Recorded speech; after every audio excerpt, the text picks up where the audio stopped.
Eç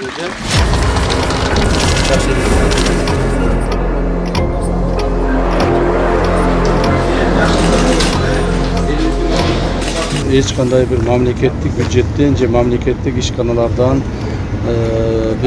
hech qanday xarajat olgan yo'qmiz.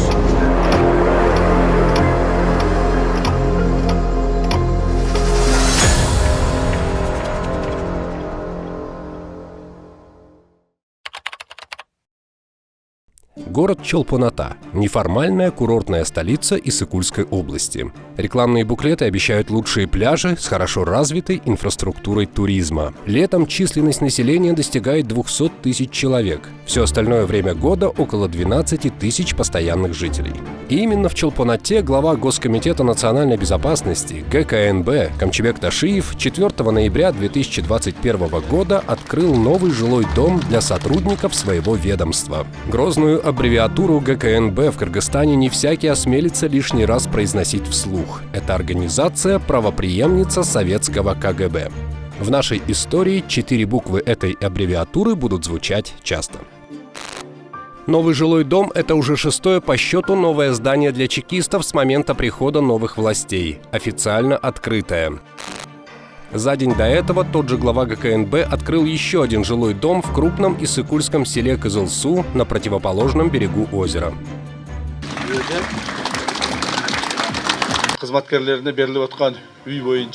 Уважаемые сотрудники, как всем известно, с момента установления новой власти в Кыргызстане прошел год. По поручению президента Садыра Нуркудjoевича во всех областях страны проводятся работы по созданию соответствующих условий сотрудникам службы.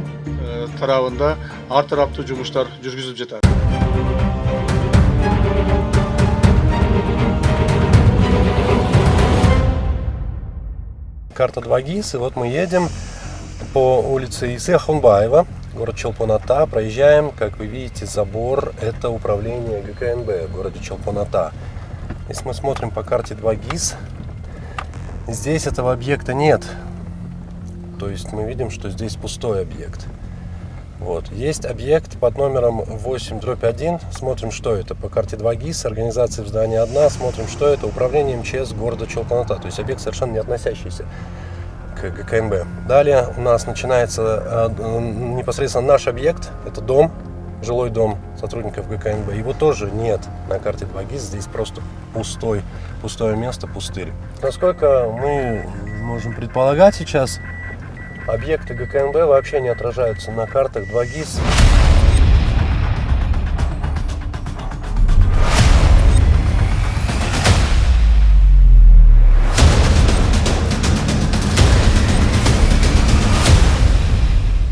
Примерно вот там, где я показываю, находится этот дом. Но здесь нам путь преграждают вот эти кустарники. Здесь есть тропиночка, попробуем сейчас пройти по ней, чтобы понять примерно, на каком расстоянии будет озеро от их дома, как они могут пользоваться пляжем. И здесь отсюда видно такой маленький, старенький пирс. Вот этот пирс построен, он, скорее всего, уже давно, и именно к нему ведет лестница от нового дома сотрудников ГКНБ. Сейчас мы по ней пройдем, попробуем пройти, насколько это возможно, дальше, ближе. Это метеостанция. Ее мы видели с той стороны, когда подъезжали к дому с улицы. В таком живописном месте расположился новый дом для сотрудников ГКНБ на побережье Чолпон-Аты. Здесь и до пляжа недалеко, и можно, если душе угодно, прокатиться на катере или яхте. Благо, что Чолпон-Атинский яхт-клуб совершенно рядом. А построили этот дом на деньги от Кумтора.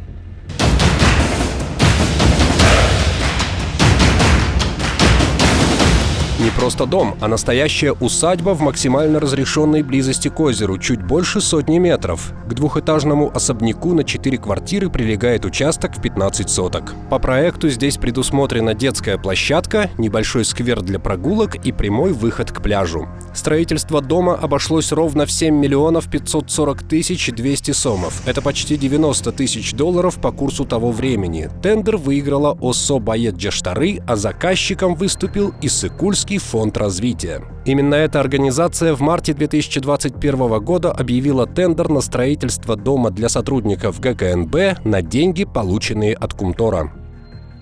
Работа Фонда развития Иссык-Кульской области направлена на решение ряда социальных нужд региона. По соглашению ЗАО «Кумторголд Компани» перечисляет 1% от валового дохода на счет фонда. Бодрый голос за кадром этого презентационного ролика рассказывает, что решения о расходовании средств принимаются наблюдательным советом фонда на основании заявок, поступающих от городских и районных наблюдательных советов. Основная цель Иссык-Кульского фонда – социально-экономическое развитие Иссык-Кульской области и поддержка бизнесменов. Авторы ролика вряд ли предполагали, что на средства фонда будут строить жилые дома для чекистов. В настоящее время мы планируем улучшить жилищные условия медикам и учителям, но в данное время в основном были построены жилищные, как говорится, построены общежития для сотрудников правоохранительных органов. Знакомьтесь, Медеров Самат Кадырмышевич, глава Иссык-Кульского фонда. Его биография делится на 3 важных периода. До 2004 года он простой бухгалтер в Иссык-Кульском потребобществе, затем главбух в захудалом Иссык-Кульском пансионате «Кооператор», затем налоговый инспектор, затем главный специалист районного финуправления. В 2004-м 28-летний Самат Медеров меняет специфику работы и становится сотрудником ГКНБ. Последующие 15 лет растет по служебной лестнице внутри конторы. К 2012 году дослужился до начальника одного из подразделений ГКНБ. Спустя 8 лет в Кыргызстане смена власти. В октябре 2020-го протестующие народные массы вынуждают президента Сооронбая Джейнбекова уйти в отставку, и к власти приходит освобожденный из тюрьмы заключенный Садыр Джапаров. Тогда же пост председателя ГКНБ получает его давний друг и соратник Камчебек Ташиев. Спустя 3 месяца резко меняется и карьера начальника подразделения ГКНБ Самата Медерова. Он вступает в должность сначала заместителя директора фонда развития, а затем становится директором. Итак, Иссык-Кульский фонд развития. В этом интервью в ноябре 2021 года бывший ГКНБшник Самат Медеров отчитывается о расходах. Всего в прошлом году было запланировано потратить на проекты фонда развития 1 миллиард 40 миллионов сомов. За 10 месяцев нами уже финансировано по линии образования 93 миллиона 959 тысяч сомов. По линии здравоохранения нами было финансировано 27 миллионов 217 тысяч сомов. По линии культуры 29 миллионов 386 тысяч сомов. И по линии спорта 30 миллионов 882 тысяч сомов. И на ремонт автодороги и ирригации было финансировано 207 миллионов 394 тысячи сомов. Отчет этот на первый взгляд вполне отвечает духу организации – социально-экономическое развитие области. Вот только не упоминает Самат Медеров, к примеру, о том, что из 27 миллионов на здравоохранение более 13 миллионов пошли на строительство ведомственной больницы для ГКНБ, лечиться в которой будут только чекисты. На момент интервью стройка уже полным ходом идет за высоким забором областного управления ГКНБ. В какую статью включен искусственный газон для футбольного поля по заказу управления ГКНБ по Иссык-Кульской области на сумму почти в 1 миллион сомов? Расходы по линии спорта или инфраструктурные объекты? Этот тендер тоже проводит и оплачивает Фонд развития Иссык-Кульской области. Местные отделения ГКНБ с большим аппетитом тратят на свои нужды средства Иссык-Кульского фонда последние 6 лет. Строят заборы, линии связи, меняют сантехнику и кровли, облагораживают территории, ставят новое отопление, ремонтируют здания и покупают автомобили, строят даже станцию техобслуживания и автомойку для своих машин. Мы насчитали 23 тендера на общую сумму в 47 с лишним миллионов сомов. Только в 2021 году Фонд развития проводит тендеры для конторских на сумму в 21 миллион 800 с лишним тысяч сомов. Это свыше 250 тысяч долларов. Здесь и медпункт в Караколе, и презентабельный жилой дом в Чолпонате, и газон для футбольного поля. Можно прибавить к этой сумме еще один дом для чекистов в селе Кызылсу за 13 с лишним миллионов сомов. Тендер на него был объявлен в августе 2020-го, но в эксплуатацию дом сдали в ноябре 2021 года, одновременно с почти таким же 4-квартирным домом в Чолпонате. тендер на который провели весной 2021 года. 2 4-квартирных дома, оба построены на средства от Кумтора. Но один, тот что в Чолпонате, общей площадью в 280 квадратных метров, обошелся в 7,5 миллионов сомов, это почти $90 тысяч. А вот стоимость другого, в селе Кызылсу, площадью в 292 квадратных метра, превысила 13 миллионов сомов. Это более $160 тысяч. Кадры из сюжета телеканала «Регион ТВ». Руководит им приближенный главы ГКНБ Откурбек Рахманов, а сам канал в медиакругах прочно связан с персоной самого Камчибека Ташиева. В этом материале журналист упоминает, кем построен 4-квартирный дом в селе Кызылсу. Строительство 4-квартирного служебного дома осуществлялось подрядчиком ОСО «Мегапрофит». Было отмечено, что и в других областях страны ведутся работы по строительству домов для сотрудников, обеспечивающих национальную безопасность. В нашем распоряжении тендерные документы на этот дом, в том числе техзадание или ведомость объемов работ. По этому документу в доме для сотрудников ГКНБ должно быть установлено 6 унитазов, 6 душевых поддонов, 6 водонагревателей на 50 литров и 6 водонагревателей на 30 литров.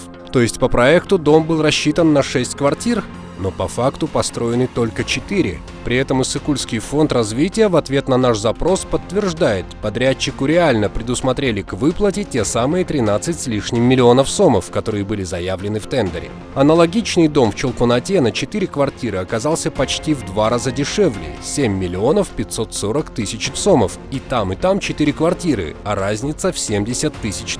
Почему? В итоге сколько построили? 4 квартиры там построено? В смысле 4 квартиры? Я сказал, всю информацию получите там, пожалуйста. А к вам уже кто-то обращался по этому поводу? Не, а кто может не обратиться?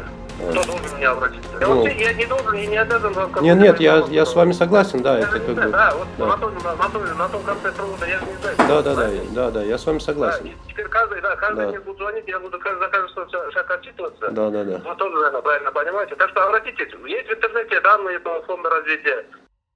Данные фонда в интернете есть, но сам фонд не намерен делиться информацией. Мы отправили им 3 запроса, а ответы на них можно свести к лаконичному. Документы дадим, но только по решению суда.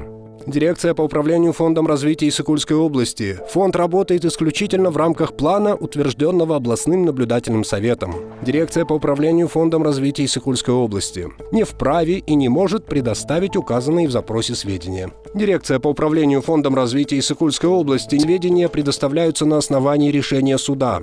Село Кызылсу – районный центр Джатыогузского района Иссыкульской области. Проживают здесь более 15 тысяч человек, нет канализации и газа, зато есть 1 больница, 4 школы, 2 детских сада и 3 улицы Рысмендиева, на одной из которых чуть было не построили жилой дом для чекистов. По словам местного жителя, строить жилой дом для сотрудников ГКНБ в селе Кызылсу должны были здесь. Как он говорит, именно здесь стоял строительный контейнер. Если мы посмотрим, то трава в этом месте, где предположительно стоял контейнер, зрительно отличается от травы на всем основном поле. Кстати, это поле для игры в кокбору. Вот мы видим Тайказан. Первоначально ГКНБ хотели строить свой дом здесь, но позже обратились с письмом в дирекцию по управлению Иссыкульским фондом развития и попросили изменить локацию. Кто хотел строить? КГБ. Ну, ГКНБ, да, получается? ГКНБ, да. И что, местные жители вышли против? Ну, наверное, не местные жители, а просто это там не разрешили сверху. А люди хотят здесь, чтобы что было? Просто поле или что? Ну, или чтобы... Детскую, площадка, чтобы была, вот так и люди. Детсад нету здесь, в нашем краю. Вот, выступили. Детского сада в селе Кызылсу нет? Здесь нету, в этом краю. А там В этом районе? В центре есть, в 2 местах, 3 местах. Итого было проведено 2 тендера. В первом участвовали 9 компаний, во втором только 1 – Мегапрофит. Первый тендер Фонд развития Иссыкульской области отменил на основании письма от ГКНБ.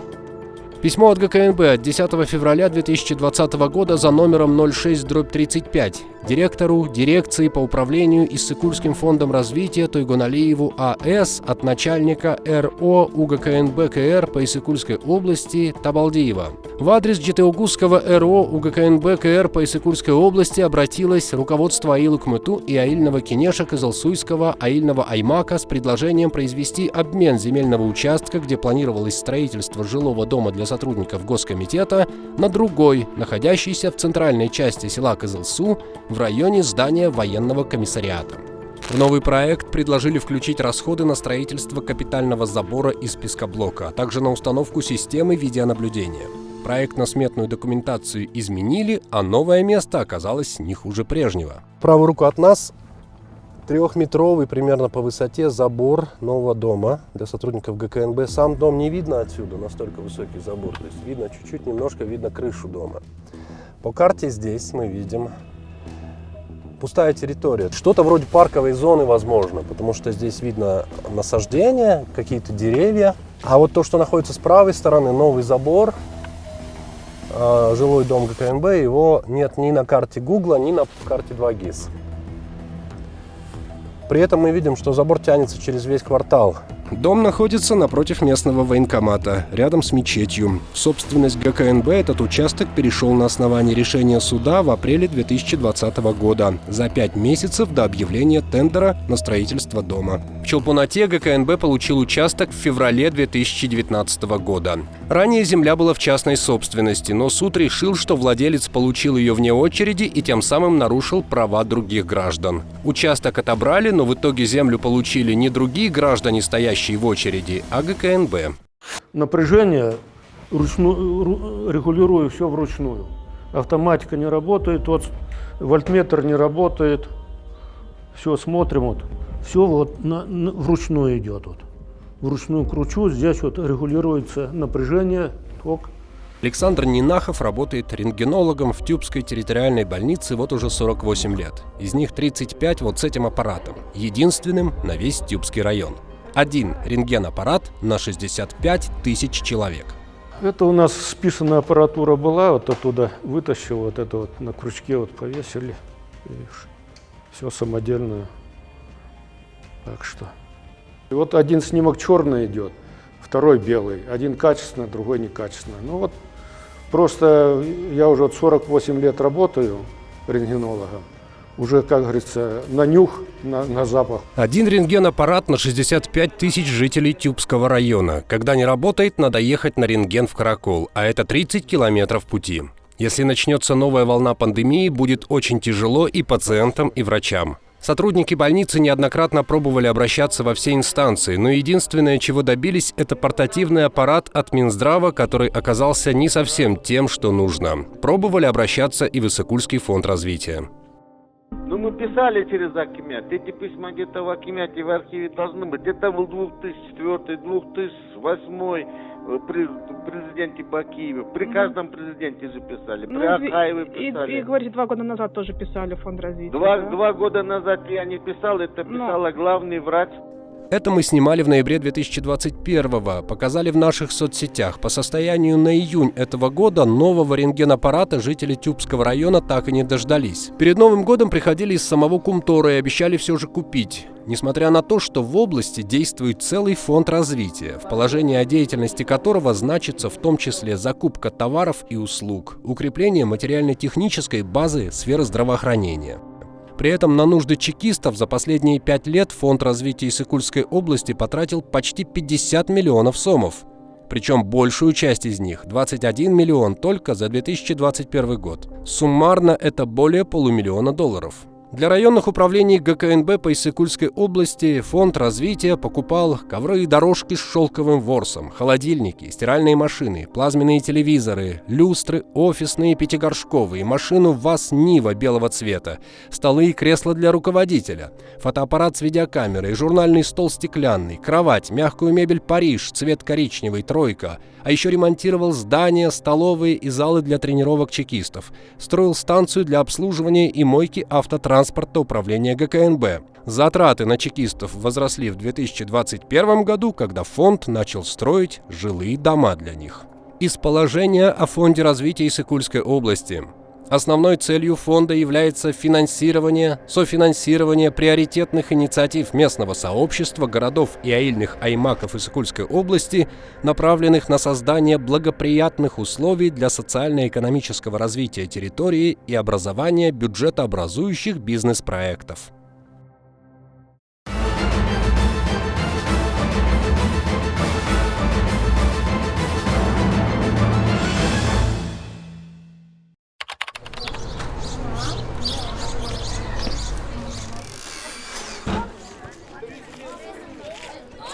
В Каракольской школе номер 15 нет ни актового зала, ни спортзала в самой школе. В теплое время года дети могут заниматься физкультурой вот здесь, а в холодном приходится опять возвращаться в классы и заниматься шашками, шахматами и другими настольными играми. Но прямо за моей спиной относительно новый дом для сотрудников ГКНБ. Построили его в 2018 году на участке, который, по словам местных жителей, школа всегда использовала неформально, как футбольное поле. Открывает его с почестями тогдашний Турагат Джугурку-Кенеша Достанбек Джумабеков. Чекисты заселяются и осваивают новое здание в крупном спальном микрорайоне в столице области. А в школе номер 15 только и успели что огородить уцелевшую территорию. СНБ. Ну, не знаю, каким-то способом взяли территорию. Потом угол тоже какой-то аренду взяли на 45-49 лет, не знаю точно документации. Тут утеряна была документация. В школе же остался один корпус, рассчитанный на 420 учеников, строительство которого удалось завершить только в 2013 году, хотя по планам еще 1986 года здесь должна была быть большая спортивная школа из 2 корпусов с бассейном, тиром и крытым спортзалом. Но даже имевшийся у первого корпуса 3-й этаж пришлось убрать, он начал разрушаться. А второй корпус так и остался железобетонным каркасом. На протяжении 9 лет директор школы обращался во всевозможные инстанции безрезультатно. Учеников здесь в 3 раза больше нормы, поэтому и учатся в 3 смены. Столовая – бывшие кабинеты, потому что по планам столовая должна быть в том же корпусе, который так и не удалось достроить. Система вентиляции, система безопасности, пожарных выходов не соответствуют нормам, говорят в школе, но поделать ничего не могут. В случае не рассчитано, да, не рассчитано. Какой-то тревоги или какой-то чрезвычайной ситуации тут же забивается вот это все. Кошмар. Да, коридоре. Лестница железная, вообще крутая. Где-то, видите, вот заметно. Дверь должна быть замуровали. Кабинет тут большой, поэтому, наверное, замуровали. У нас классов не хватает, вот фойе было. Фойе мы класс сделали вот это. Ранее школа обращалась в разные инстанции, в том числе в мэрию Каракола, городской отдел образования. Однако там сказали, что школа эта требует слишком больших вложений. А на фонд развития Иссыкульской области даже не рассчитывают. Оттуда дали понять, что теперь новая политика – направлять средства на то, что приносит доход. Какие доходы от спортзала для школьников? Но для ГКНБ Иссыкульской области фонд развития делает искусственный газон почти на 1 000 000 сомов. Вопрос в том, кто просит. А вот скажите, а вот этот вот дом, да? Это же дом для ГКНБшников, да? Его как быстро построили? Комитет национальной безопасности, ну я тут без комментариев. Ну вот его сколько? За год построили? За год, спокойно за год построили, даже за лето построили.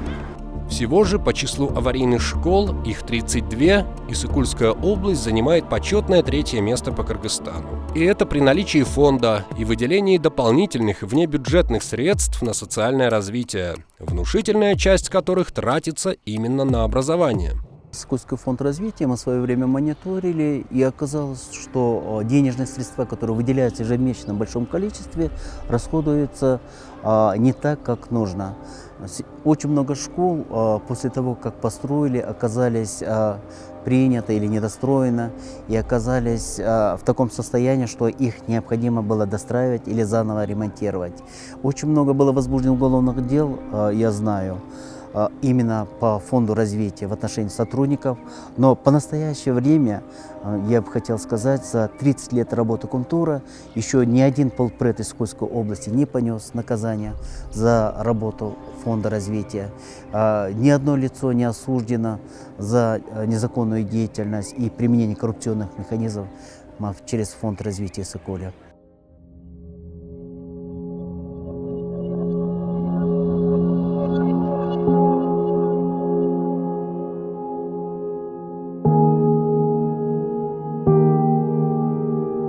Бізде 3 корпус болчу мектепте.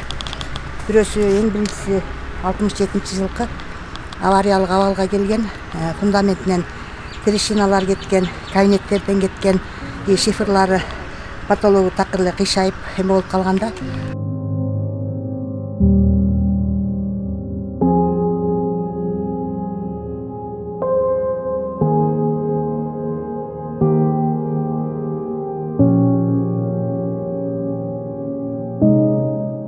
У нас здесь находится столовая.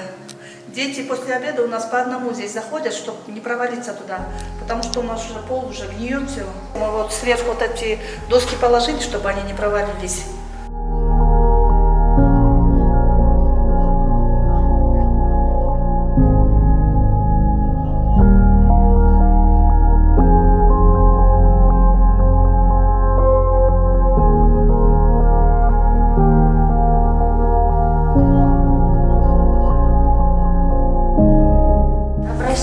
До Сооронбая Жээнбекова. Я лично к нему обращалась и в руки прям всю документацию отдала.